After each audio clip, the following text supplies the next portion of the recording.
Hey everybody, this is a quick video in case you have a Huawei LTE Wi-Fi hotspot modem router and you need to do a hard reset to factory default settings on it. Now you might want to do this for one of two reasons. The first is troubleshooting.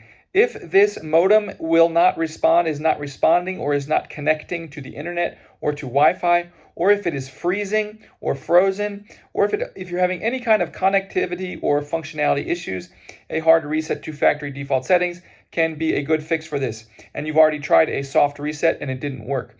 The other reason is if you just want to set it up new as though it were a new device and have it just forget all previous configurations, this will work as well.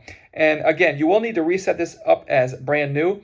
But if you want to do that, we're just going to find this reset button here, and we're going to need a paper clip or something like that to push in there. And we're going to push and hold. Now, if you push and hold it from 3 to 10 seconds, that will just force it to restart without actually resetting it to the factory default settings. So what we want to do is, with it turned on, we're going to press and hold for more than 10 seconds. And after 10 seconds, that will initiate a full reset to the factory default settings.